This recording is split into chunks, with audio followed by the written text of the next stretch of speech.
तो screen visible है सबको? वॉइस आ रही है? अगर आ रही है तो क्लास स्टार्ट करते हैं फिर। ओके, तो कल की क्लास में मैंने आपको जो है वो आइडियल नॉन आइडियल सॉल्यूशन के बारे में सारी बातें बता दी थी। ठीक है जी। तो आज का हमारा टॉपिक रहेगा कॉलिगेटिव प्रॉपर्टीज। ठीक है जी, आज का हमारा टॉपिक रहेगा कॉलिगेटिव प्रॉपर्टीज। तो ये इंपॉर्टेंट पोर्शन है इस चैप्टर का, कॉलिगेटिव प्रॉपर्टीज। अब सबसे इंपॉर्टेंट बात यहां पर ये आती है जी कि कॉलिगेटिव प्रॉपर्टीज होती क्या है। कॉलिगेटिव प्रॉपर्टीज किसी भी सॉल्यूशन की वो फिजिकल प्रॉपर्टी होती हैं जो सॉल्यूट के नंबर पे डिपेंड करती हैं, सॉल्यूट के नेचर पे डिपेंड नहीं करती हैं। ठीक है, so what are colligative properties? Colligative properties are the properties of the solution. आप लिख सकते हैं colligative properties are the properties of solution which depend on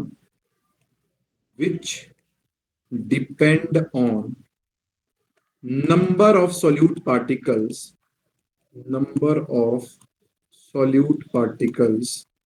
but not on their nature,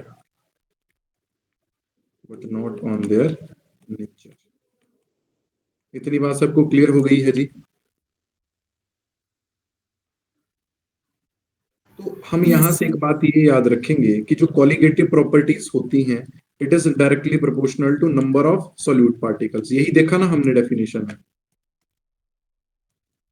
मतलब नंबर पे डिपेंड करेंगी। ठीक है, अब जो सॉल्यूट पार्टिकल हो सकते हैं वो मॉलिक्यूल्स भी हो सकते हैं, तो it will directly proportional to number of molecules. ठीक है, सॉल्यूट पार्टिकल्स क्या हो सकते हैं? आयंस भी हो सकते हैं, so it is also directly proportional to number of ions, and it is directly proportional to number of moles of solute. ठीक है जी, और लास्ट बात, it is also proportional to mole fraction of solute.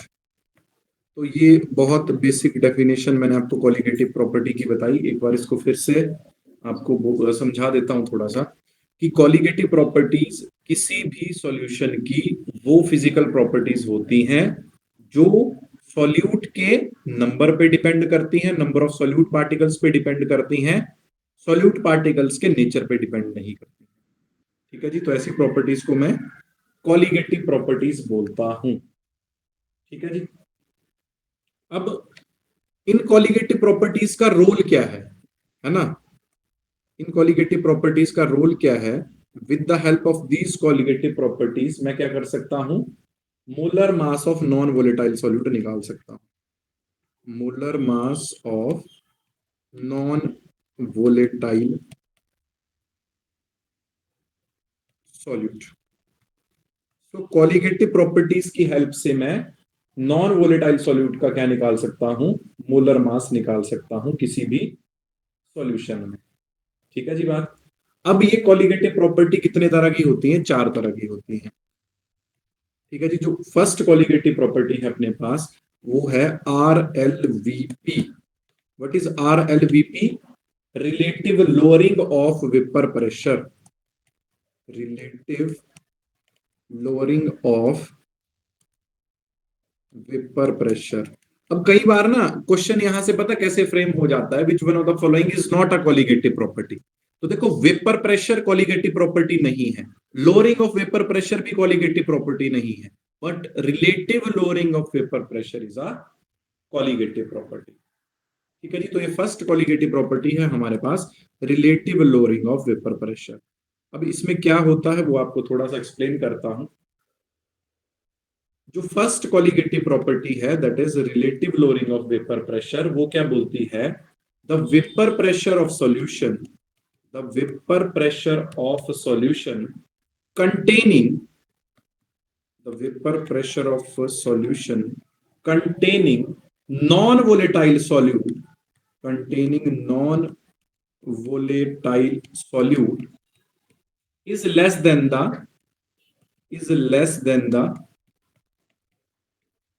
vapor pressure of pure solvent, is less than the vapor pressure of pure solvent. ये बात समझ में आ गई जी। Relative lowering of vapour pressure जो फर्स्ट कॉलिगेटिव प्रॉपर्टी है वो हमें क्या बताती है, वो ये बताती है कि जो वेपर प्रेशर होगा किसी सॉल्यूशन का जिसमें मैंने कोई नॉन वोलेटाइल सॉल्यूट जो है वो ऐड किया है, वो हमेशा कम होगा किससे, vapour pressure of pure solvent से। ठीक है जी। अब हमने राउल्ट लॉ से क्या सीखा था? अकॉर्डिंग टू राउल्ट्स लॉ, देखो राउल्ट्स लॉ कल हमने किया था। राउल्ट्स लॉ हमें क्या बताता था? According to Raoult's law p A will be equal to P not A x A, ऐसा बताता था जी। अब जब मैंने आपको कंसंट्रेशन टर्म्स करवाई थी तो मैंने आपको बताया था कि दो कंपोनेंट के मोल फ्रैक्शन का सम कितना होता है? 1 होता है। तो यहां से एक्स ए क्या आ जाएगा? 1 माइनस एक्स बी आ जाएगा जी। ठीक है जी। तो इसको अगर मैं अब इक्वेशन में रिप्लेस करता हूं एक्स ए से, तो इक्वेशन बन जाएगी P A will be equal to P not A, और एक्स ए की जगह लिख दूंगा मैं 1 माइनस एक्स बी। अब इससे अंदर मल्टीप्लाई करूंगा तो ये बन जाएगा P A will be equal to P not A, है ना।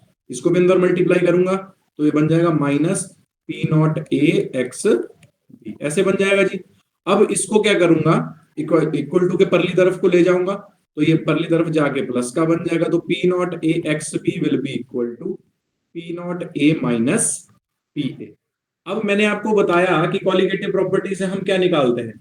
Molar mass of non volatile solute. तो यहां से एक्स बी क्या आ जाएगा मेरे पास? एक्स बी आ जाएगा मेरे पास P not A minus P A divide by P not A. So this is relative lowering of vapor pressure। ठीक है जी। इस पूरे फैक्टर को बोलते हैं, जो ये वाला फैक्टर है ना, ये वाला factor, this factor is known as relative lowering of vapour pressure. इस फैक्टर को बोलता हूं मैं relative lowering of vapour pressure. और ये जो ऊपर वाला फैक्टर है ये वाला, इसको बोलता हूं लोअरिंग ऑफ वेपर प्रेशर। इस फैक्टर को क्या बोलता हूं? Lowering of vapour pressure. समझ गए जी बात को?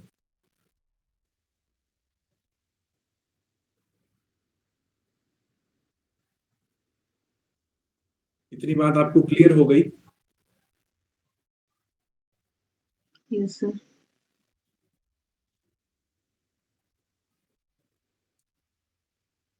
सबको ये बात क्लियर हो गई जी, जितना कराया अभी तक? Yes sir. ओके। अब देखो मैं आपको ये बताता हूं, देखो मैंने आपको ये बताया कि जो भी कॉलिगेटिव प्रॉपर्टीज होती हैं उनसे मैं मोलर मास निकालता हूं किसी नॉन वोलेटाइल सॉल्यूट का। तो इस कॉलिगेटिव प्रॉपर्टी से मैं वो कैसे निकालूंगा वो आपको बताता हूं। देखो हमने एक रिलेशन ड्राइव किया अभी आपके सामने, P not A minus P A divide by P not A will be equal to x B. जहां पर पी नॉट ए क्या है? What is P not A? Vapour pressure of pure solvent. And what is P A? Vapour pressure of the solvent in solution. ठीक है जी। ये क्या है? Vapour pressure of pure solvent है। और what is P A? Vapour pressure of solvent in solution. ठीक है। अब देखो मैं यहां से एक रिलेशन ड्राइव करता हूं, तो ये बन जाएगा आपके पास P not A minus P A divide by P not A will be equal to x B को क्या लिख सकता हूं? अगर आपको ध्यान हो तो मोल फ्रैक्शन में मैंने एक्स बी को लिखना बताया था N B upon N A plus N B, बताया था जी। Yes. So this can be written as P naught A minus PA divide by P naught A will be equal to NB को कैसे लिख सकता हूं? Mass by molar mass. ठीक है जी। सिमिलरली ये कैसे लिखा जाएगा? W A by M A, number of moles ऐसे लिखे जाते हैं ना, WB/MB। इतनी बात समझ गए? Suppose this is equation number 1। अब मान लिया कि मेरे पास कोई बहुत डाइल्यूट सॉल्यूशन है ना, फॉर वेरी डाइल्यूट सॉल्यूशन। अगर कोई सॉल्यूशन बहुत ज्यादा डाइल्यूट है तो उसमें जो सॉल्यूट और सॉल्वेंट के नंबर ऑफ मोल्स होंगे that will be equal to number of moles of solvent only. बोलने का मतलब ये हुआ कि आपने क्या किया कि नमक का एक चम्मच जो है उसको आपने बाल्टी में ऐड कर दिया और बाद में आपने पूरी बाल्टी को जो है वो वाटर से भर दिया, तो उसमें नमक की कंसंट्रेशन ना के बराबर होगी, है ना। तो उसमें सॉल्यूट के जो मोल होंगे वो क्या हो जाएंगे, नेग्लिजिबल हो जाएंगे। ये बात क्लियर हो गई सबको जी? यस और नो? उसमें सॉल्यूट यस के सर। मोल क्या हो जाएंगे, नेग्लिजिबल हो जाएंगे, है ना। तो जो सॉल्यूट सॉल्वेंट के मोल उसमें होंगे वो केवल और केवल सॉल्वेंट के मोल के बराबर ही होंगे। अगर ऐसा होगा तो ये इक्वेशन क्या बन जाएगी, ये इक्वेशन बन जाएगी P not A minus P A divide by P not A will be equal to N B by N A. बन जाएगी कि नहीं बन जाएगी? ठीक है जी। अब देखो आपको एन बी लिखना भी बताया, एन ए लिखना भी बताया, तो ये इक्वेशन बन जाएगी P not A minus P A divide by P not A will be equal to, इसको लिख सकता हूं मैं W B by M B, और इसको लिख सकता हूं एन ए को डब्ल्यू ए बाय एम। तो इसको अगर ये लिख सकता हूं जी तो ये बन जाएगा आपके पास P not A minus P A divide by P not A will be equal to W B into M A divide by M B into W A. तो ये बन गई मेरे पास एक इक्वेशन। यहां से मैं क्या कैलकुलेट कर सकता हूं, एम बी कैलकुलेट कर सकता हूं। यहां से मैं क्या कैलकुलेट कर सकता हूं, एम बी कैलकुलेट कर सकता हूं। What is M B? Molar mass of solute.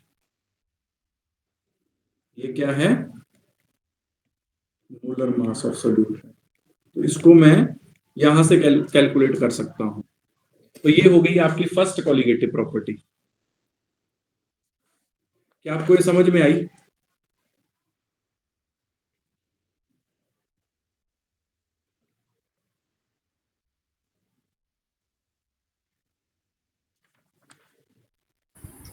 आपसे कोई सर डेरिवेशन नहीं पूछे? हाँ जी।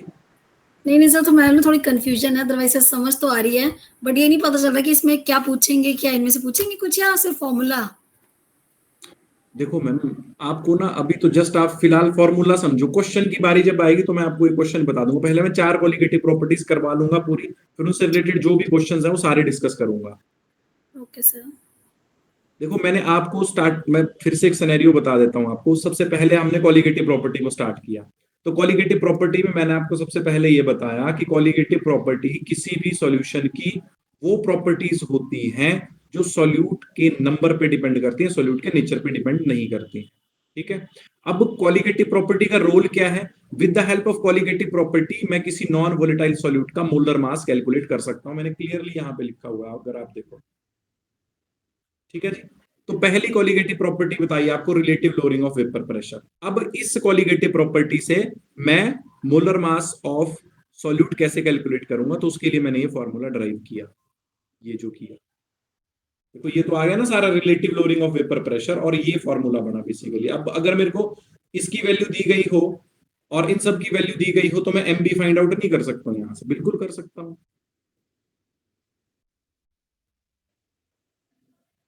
ओके, अगली कॉलिगेटिव प्रॉपर्टी पे चलते हैं। अगली कॉलिगेटिव प्रॉपर्टी है elevation of boiling point. Elevation of boiling point. अब ध्यान रखना कि जो बॉइलिंग पॉइंट है वो कॉलिगेटिव प्रॉपर्टी नहीं है। Elevation of boiling point is a colligative property. इतनी बात समझ गए जी? Yes sir. अब यहां पर क्या रिलेशन आता है मैं आपको डायरेक्टली रिलेशन बताऊंगा, है ना, इतनी डेरिवेशन नहीं करवाऊंगा। ठीक है जी। अब मान लिया कि कोई मेरे पास डाइल्यूट सॉल्यूशन है ना, फॉर डाइल्यूट सॉल्यूशन, यहां पर रिलेशन बन के सामने आता है, del T B is directly proportional to M. M यहां पर क्या है, मोलैलिटी है। अब यहां पर मोलैलिटी क्यों ली, क्योंकि वो टेम्परेचर के साथ नहीं चेंज होती है। और what is del T B, del T B को बोलता हूं elevation in boiling point, elevation of boiling point. तो elevation of boiling point is directly proportional to molality. अब जब ये प्रोपोर्शनैलिटी यहां से हटेगी तो ये डेल टीबी किसके बराबर आ जाएगा, del T B will be equal to K B M. ठीक है, अब ये के बी क्या है, के बी एक कांस्टेंट है जिसको बोलता हूं molal elevation constant, molal elevation constant है ये। ठीक है, और m यहां पे मोलैलिटी है, तो यहां पर मैं मोलैलिटी की वैल्यू पूरी सब्स्टिट्यूट कर सकता हूं जो मैंने आपको वहां पे ड्राइव करवा के बताई थी। क्या थी, अगर आप चेक किया हो, अगर आपने WV into 1000 divide by MB into WA, क्योंकि what is molality, number of moles of solute dissolved in 1 kilogram of solvent. ऐसे ही तो बताया था जी मोलैलिटी आपको, अगर आपने पहले क्लासेस लगाई हो। M will be equal to number of moles of solute divided by weight of solvent in kg। तो ये NB को क्या लिख सकता हूं, NB को लिख सकता हूं WB by MB। ठीक है, अब ये अगर ग्राम में दिया है तो 1000 से डिवाइड करना पड़ता है, अगर 1000 से डिवाइड करना पड़ता है तो 1000 ऊपर जाके मल्टीप्लाई होता है, तो ये M बन जाएगा, M will be equal to WB into 1000, ये MB नीचे आएगा, ये MB नीचे आएगा, और ये बन जाएगा इंटू WA इन ग्राम। यही चीज यहां लिखी है, देखो ये चीज मैं आपको पहले बता चुका हूं फर्स्ट क्लास में जब मैंने कंसंट्रेशन टर्म्स बताई थी। ठीक है, तो ये फॉर्मूला आपको याद रखना पड़ेगा, यहां से भी मैं MB को कैलकुलेट कर सकता हूं। बोलने का मतलब ये है, जितनी भी कॉलिगेटिव प्रॉपर्टीज बता रहा हूं उन सभी कॉलिगेटिव प्रॉपर्टी से मैं मोलर मास ऑफ सॉल्यूट को कैलकुलेट कर सकता हूं। समझ गए जी दूसरी derivation.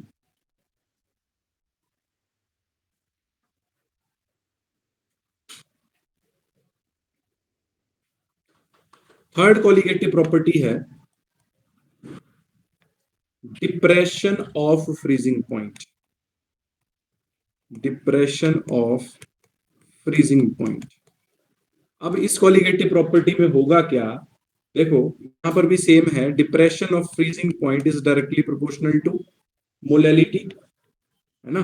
Depression of freezing point is directly proportional to molality. जब ये प्रोपोर्शनैलिटी यहां से हटाऊंगा तो यहां पर एक कांस्टेंट लग जाएगा जिसको KF बोलता हूं। व्हाट इज KF, जिसको बोलता हूं मोलल डिप्रेशन कांस्टेंट। ये क्या है, मोलल डिप्रेशन कांस्टेंट है। अब M की वैल्यू सेम वैसे ही रख दूंगा, तो del TF will be equal to KF into क्या आ जाएगी जी, M इसकी जगह, M की जगह अभी बताया, यहाँ पे लिखा देखो WB into 1000, WB upon MB। हाँ MB इंटू WB। बिल्कुल आसान, अगर आप एक बार इनको अच्छे से रीड करके देख लोगे ना तो एकदम से समझ आ जाएंगी जी। ये हो गई तीसरी कॉलिगेटिव प्रॉपर्टी।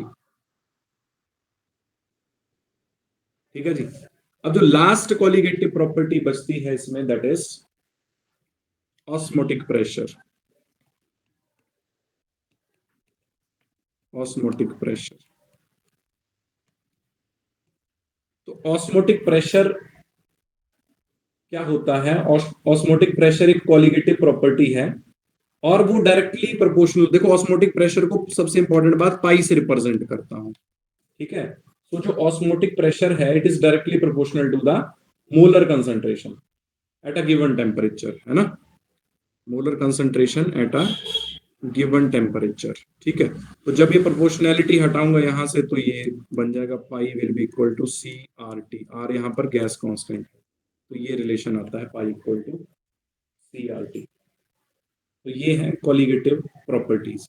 अब आपका क्वेश्चन ये था कि कॉलिगेटिव, सर CT क्या बताइए, pi is inversely proportional to, T is the concentration and T is the temperature। Okay concentration temperature. ठीक है, osmotic pressure is a colligative property that is directly proportional to the molar concentration का मतलब molarity, है ना, of the solution at a given temperature. अब अगली बात करता हूं कि यहां से क्वेश्चन कैसे आएगा, है ना। कॉलिगेटिव प्रॉपर्टी तो हमने देख ली सारी। अब क्वेश्चन की बात करता हूं कि क्वेश्चन यहां से कैसे आएगा। तो देखो पहला क्वेश्चन मैं आपको करा रहा हूं। न्यूमेरिकल यहां से नहीं आएगा, क्योंकि यहां से जो न्यूमेरिकल होता है वो काफी लेंथी होता है। सो न्यूमेरिकल को कम से कम सॉल्व करने के लिए 3 मिनट चाहिए, तो न्यूमेरिकल तो यहां से नहीं आने वाला। बट क्वेश्चन देखो कैसे आएगा। क्वेश्चन आपको आ सकता है, out of 1 molar glucose, 2 molar glucose, 3 molar glucose and 4 molar glucose, which one has higher boiling point? Which one has higher boiling point? कैसे पता लगेगा? 1 मोलर ग्लूकोज है, 2 मोलर ग्लूकोज है, 3 मोलर है और 4 मोलर है, और आपसे पूछा गया है कि किसका बॉइलिंग पॉइंट ज्यादा होगा। तो अभी आपको एक चीज बताई, del T P is directly proportional to number of particles. देखो ये बात जब मैंने यहाँ पे लिखी थी तो it means it is common for all the colligative properties, कि कोई भी कॉलिगेटिव प्रॉपर्टी जो होगी वो डायरेक्टली प्रोपोर्शनल होगी नंबर ऑफ पार्टिकल्स के, सॉल्यूट पार्टिकल्स के। तो यही बात यहां पर लिख रहा हूं। अब ये चारों कॉलिगेटिव प्रॉपर्टीज में कॉमन रहेगी, है ना। तो अब मुझे ये बताओ कि 1 मोलर ग्लूकोज है, 2 मोलर है, 3 मोलर है और 4 मोलर है, किसमें नंबर ऑफ पार्टिकल्स ज्यादा होंगे? जिसकी कंसेंट्रेशन ज्यादा होगी। कौन सी कंसेंट्रेशन ज्यादा है इनमें से? 4 molar. 4 मोलर। तो आंसर इज 4 मोलर। क्लियर हुई बात? एक क्वेश्चन इस तरीके का आ सकता है, समझ गए इस बात को। अगला क्वेश्चन देखो, ये क्वेश्चन तो बहुत सिंपल है, पर ऐसा क्वेश्चन भी अगर पेपर में आता तो वो भी बच्चे गलत करके आते हैं, ठीक है। तो ये कॉलिगेटिव प्रॉपर्टी का क्वेश्चन है, जिसमें नंबर ऑफ पार्टिकल्स ज्यादा होंगे वहां पे क्या होगा, आपका बॉइलिंग पॉइंट ज्यादा होगा। नेक्स्ट क्वेश्चन थोड़ा सा कॉम्प्लिकेटेड करता हूं, है ना। Next question is, which of the following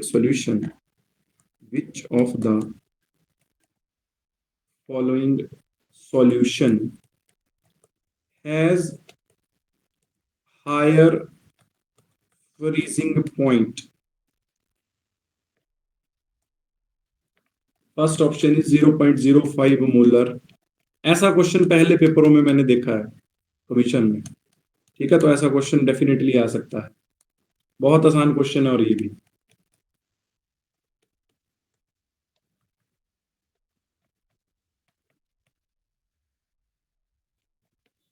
दूसरा इसमें 0.1 मोलर NaCl, 0.1 मोलर BaCl2। ठीक है जी, ये 4 ऑप्शंस दी गई हैं। आपने बताना है कि हाईएस्ट फ्रीजिंग पॉइंट किसका ज्यादा होगा। तो यहां पर फ्रीजिंग पॉइंट की बात की है, तो depression in freezing point is directly proportional to number of particles. ठीक है, तो यहां पर भी क्या करूंगा, नंबर ऑफ पार्टिकल्स को ऑब्जर्व करूंगा। जिसमें नंबर ऑफ पार्टिकल्स ज्यादा होंगे उसमें क्या होगा, आपका फ्रीजिंग पॉइंट ज्यादा होगा। तो बताओ जी।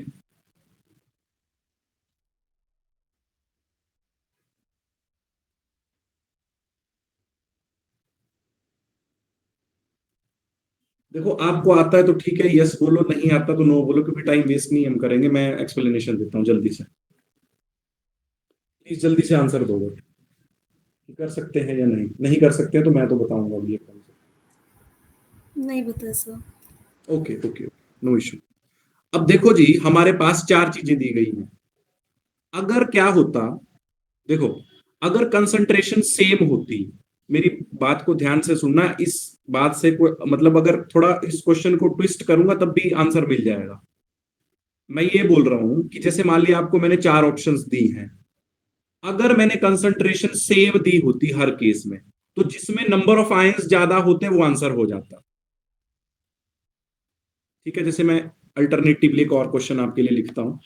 जैसे मैंने लिख दिया कि किसका फ्रीजिंग पॉइंट ज्यादा होगा, 0.1 मोलर NaCl, दूसरा लिख दिया 0.1 मोलर BaCl2, तीसरा लिख दिया 0.1 मोलर AlCl3, और लास्ट लिख दिया 0.1 मोलर Al2SO4 थ्राइस। ठीक है जी, ये मैंने अपना क्वेश्चन अभी फ्रेम कर दिया।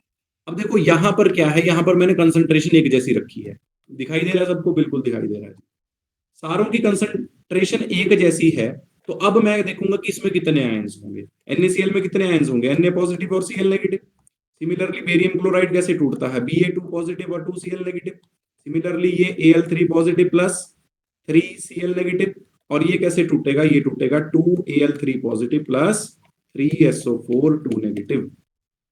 तो यहां पर टोटल नंबर ऑफ आयंस कितने हुए जी, बताओ? कोई भी बता देगा? 2 हैं। यहां पर कितने हैं? 3 हैं। यहां पर कितने हैं? 4 हैं। और यहां पर कितने हैं? 5 हैं। तो आंसर आपके सामने है। कौन सा? Al2SO4। हाँ, समझ गए जी बात को? This is the answer. अगर ऑर्डर पूछा होता तो सबसे पहले ये आता, फिर ये आता, फिर ये आता, और लास्ट में NaCl आता।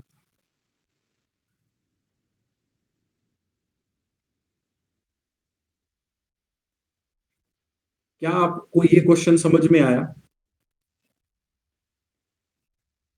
यस सर, यस ये और तो आ नो? गया, लेकिन पिछले वाला हाँ, मैं उसके ऊपर आ रहा हूँ। मैंने पहले उससे बेसिक क्वेश्चन आपको समझाया ताकि आपको वो ऊपर वाला क्वेश्चन एकदम से समझ आए। उसके ऊपर ही आ रहा हूँ जी। आप ये बताएं सारे कि ये क्वेश्चन सबको समझ में आया क्या? अगर ये समझ में आया तो दूसरा एकदम से समझ आ जाएगा। यस सर, ओके, आ गया। अब दूसरे क्वेश्चन पे वापस आ जाते हैं। ठीक है जी। अभी मैंने आपको बताया कि Al2SO4 थ्राइस में कितने आयंस हैं? बताओ जी, अभी तो बताया 5 5। है ना। ऐसे टूटता है ना जी, ये 2Al3 positive plus 3SO4 2 negative. तो नंबर ऑफ आयंस कितने हो गए? 5 हो गए। पर अब यहां पर कंसंट्रेशन भी अलग अलग दी गई है, तो मेरे को नंबर ऑफ पार्टिकल्स निकालने के लिए स्टोइचियोमेट्री को कंसंट्रेशन से मल्टीप्लाई करना पड़ेगा ताकि मैं नंबर ऑफ पार्टिकल्स निकाल पाऊं। ठीक है, तो यहां पर कंसंट्रेशन दी गई है, तो यहां पे मैं क्या निकाल लूंगा? Number of particles. Number of particles कैसे निकलेंगे? दोनों को गुणा करके। तो 5 गुणा 0.05, तो ये कितना हो जाएगा जी? 5 गुणा 0.05, आई थिंक ये आ जाएगा 25, 0.25। इतना आ गया जी? यस और नो? Yes sir. बिल्कुल इतना आ गया। आगे देखो, ये है, इसमें कितना आएगा? इसमें 2 है, तो दिस इज 2 इंटू 0.1। इसमें 3 इंटू 0.1, ऐसे ही होगा जी, बोलो यस और नो? तो ये बन यस सर। जाएगा 0.2, ये बन जाएगा 0.3, और इसमें देखते हैं। ठीक है, अभी देखो मैंने आपको कोऑर्डिनेशन कंपाउंड वैसे बताया नहीं है, बट इसको बता देता हूं कि ये कितने आयंस देगा। K3FeCN6। तो देखो, जब मैं इसको किसी एक्वा सॉल्यूशन में डालूंगा तो ये कैसे टूटेगा? 3K positive plus FeCN6 3 negative. तो एक ये कॉम्प्लेक्स आयन हो गया और 3 ये हो गए, तो टोटल कितने हुए? 4। कितने हुए जी टोटल? 4। तो 4 गुना 0.1 कितना आया? 4 गुना 0.1 आया 0.4। तो आंसर इज, बोल दो अब तो आंसर, बताओ जी। Answer is this. क्लियर हुआ या नहीं? यहां पर देखो, इस तरीके का कोई भी लॉजिक नहीं था, क्योंकि यहां पर कंसंट्रेशन का रोल खत्म हो गया, क्योंकि वो सब में बराबर दी गई है। तो यहां पर तो मैंने deciding criteria number of ions कर दिया, तब तो क्वेश्चन बहुत सिंपल है।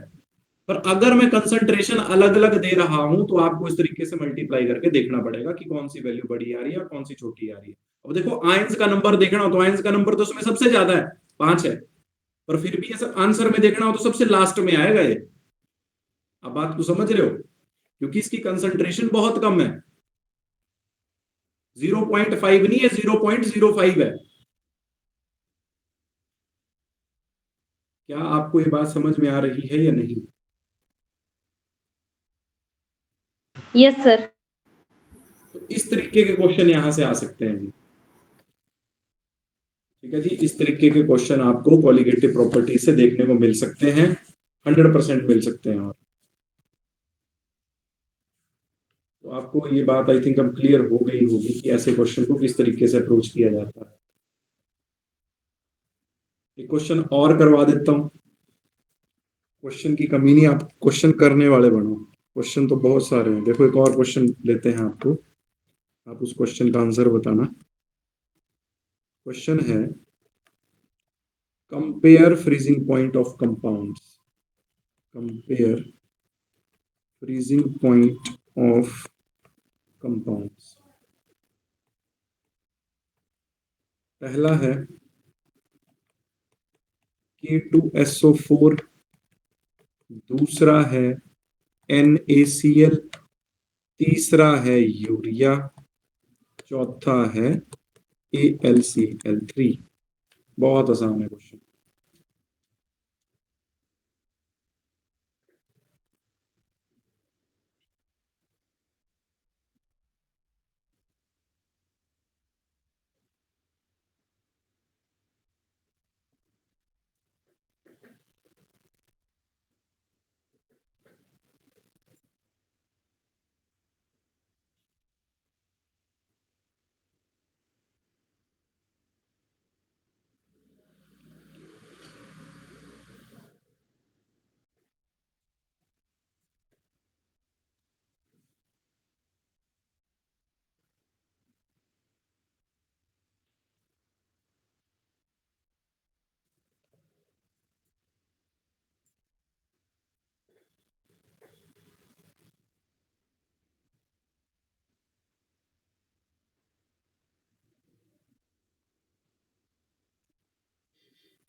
पहले आप मेरे को ना फ्रीजिंग पॉइंट यानी इसमें बॉइलिंग पॉइंट का ऑर्डर बताओ।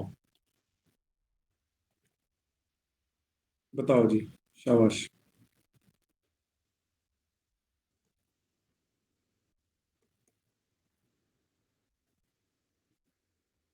कितने आयंस होंगे K2SO4 में? 3। NaCl में कितने आयंस होंगे जी, बोलो जल्दी से। 2। दो। यूरिया में कितने होंगे? यूरिया में सिर्फ एक ही होगा जी। यूरिया और ग्लूकोज क्या है? नॉन इलेक्ट्रोलाइट है, ये आयंस में डिसोशिएट नहीं होते, तो इनके लिए वैल्यू 1 ही रहती है। ठीक है। और AlCl3 में कितनी आएगी वैल्यू? 4। 4।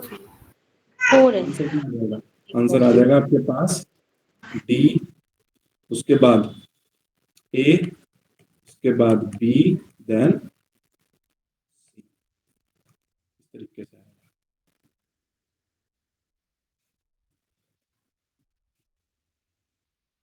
समझ गई जी बात को?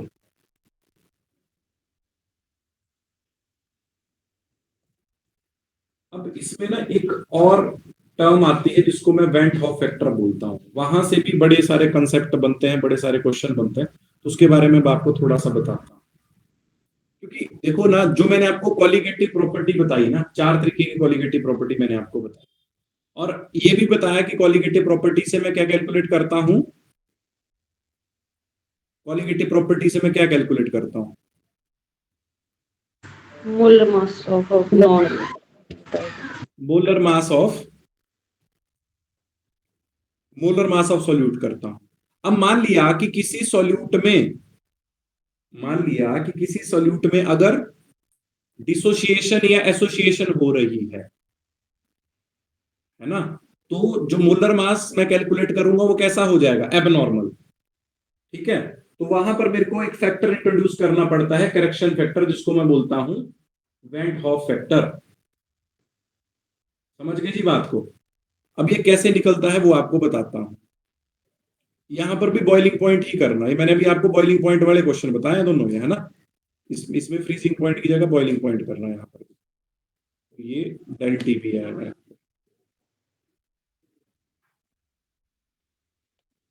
क्वेश्चन को ऐसे लिखना, डेल टी भी, बॉइलिंग पॉइंट की बात हुई है। ठीक है जी। ओके। अब देखो यहाँ पे जो मैंने आपको वेंट हॉफ फैक्टर बताया, ये वेंट हॉफ फैक्टर जिसको आई से रिप्रेजेंट करता हूं। तो आई कैसे कैलकुलेट होता है? I will be equal to normal molar mass upon abnormal molar mass.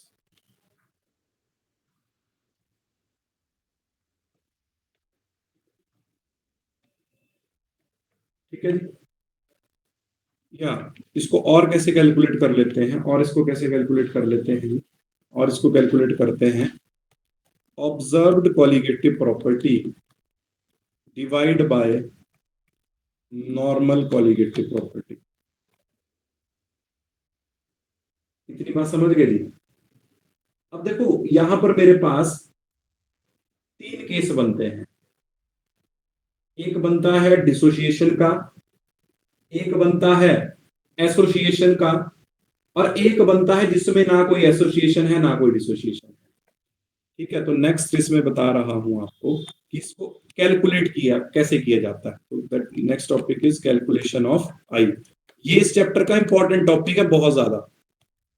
ठीक है, तो देखो पहला केस डिस्कस करता हूं मैं आपसे डिसोसिएशन का। डिसोसिएशन का मतलब क्या होता है जी? डिसोसिएशन का मतलब होता है टूटना, है ना। जैसे मान लिया कि एक चीज दो में टूट गई, ठीक है, एक चीज दो में टूट गई, उसको क्या बोलूंगा? डिसोसिएशन, है ना। और डिसोसिएशन के केस में जो वेंट हॉफ फैक्टर की वैल्यू होती है for dissociation, went half factor is greater than 1। ये भी बात याद रखेंगे, इंपॉर्टेंट।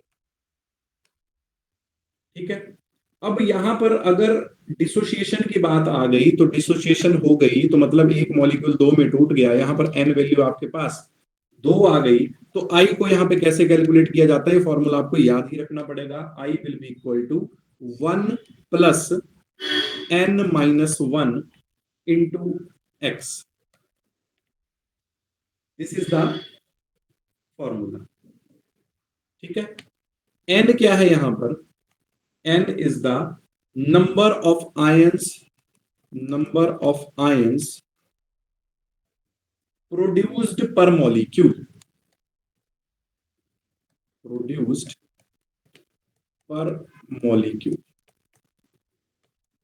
ठीक है जी। और x क्या है? Degree of dissociation. ये क्वेश्चन में गिवन होती है, मैं क्वेश्चन भी करवाऊंगा, चिंता ना करें। ठीक है जी, तो ये फॉर्मूला आपको याद रखना पड़ेगा, इंपॉर्टेंट है। ये कब चलेगा? एसोसिएशन के केस में, डिसोसिएशन के केस में, है ना।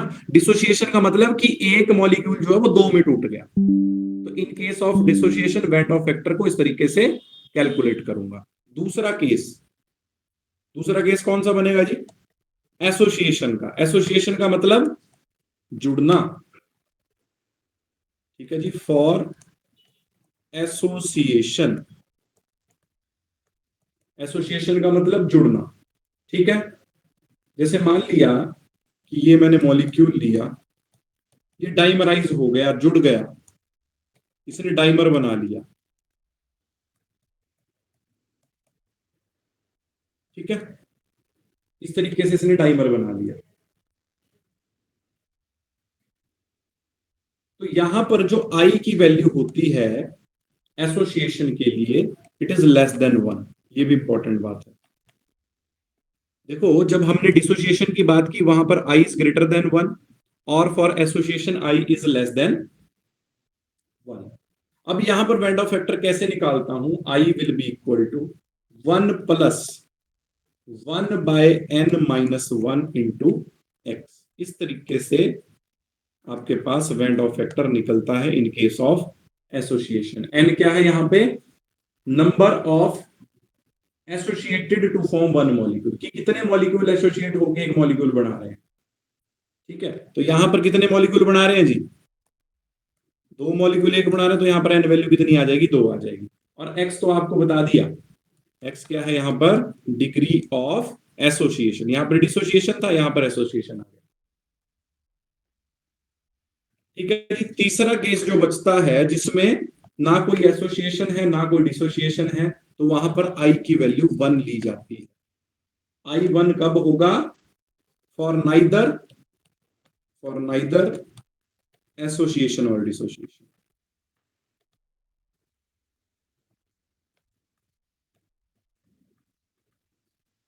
ठीक है जी, तो ये 3 पैरामीटर आपको ध्यान रखने पड़ेंगे। अब चैप्टर हो जाता है ये खत्म। कल मैं इस चैप्टर में जितने भी टाइप के क्वेश्चन बचते हैं या बनते हैं वो सारे डिस्कस करूंगा। ठीक है जी, तो प्लीज आपसे रिक्वेस्ट ये रहेगी कि जितनी भी थ्योरी मैंने इस चैप्टर में करवाई है कल वो सारी रिवाइज करके आए, ताकि आप फिर क्लास में आंसर दे सकें। ठीक है जी, तो डाउट हो किसी को तो प्लीज पूछ ले। ये फॉर्मूले आपको ऐसा सच याद करने पड़ेंगे। ये बताया डिसोसिएशन के लिए, ये बताया एसोसिएशन के लिए, और अगर कोई भी एसोसिएशन या डिसोसिएशन नहीं है तो आई वैल्यू 1 यूज की जाती है। इसका एग्जाम्पल क्या होगा sir I is equal to 1 का? I इज इक्वल टू 1 में जैसे यूरिया आ जाएगा, ग्लूकोज आ जाएगा, जो टूटेंगे ही नहीं, जिनमें आयंस बनेंगे ही नहीं। For example glucose urea, glucose और यूरिया के एग्जाम्पल आ जाएंगे जिनमें आई वैल्यू 1 होगी। इतनी बात सबको क्लियर है जी? Yes sir. So that's all for today. Please इसको कल सारे चैप्टर को रिवाइज करके आए। कल मैं आपको फिर यहाँ से कुछ क्वेश्चंस करवाऊंगा, है ना? क्योंकि देखो क्वेश्चन करवाने भी जरूरी है, थ्योरी से काम नहीं चलेगा। जब तक आपको थ्योरी को अप्लाई करना नहीं आएगा तो वो थ्योरी किस काम की होगी फिर, है ना? तो आपने थ्योरी को कैसे अप्लाई करना है वो भी सीखना है पैरेलली। कुछ क्वेश्चन तो मैंने आपको डिस्कस कर दिए यहाँ पे, बट कुछ और तरह के क्वेश्चन भी यहाँ पे मेरे पास बचते हैं, वो मैं आपसे कल डिस्कस कर दूंगा। ठीक है जी, so that's all for today, thank you. Excuse me sir, sir exam का आइडिया है कब तक होगा? जैसे अक्टूबर सितंबर या कब तक आएगा? मैम देखो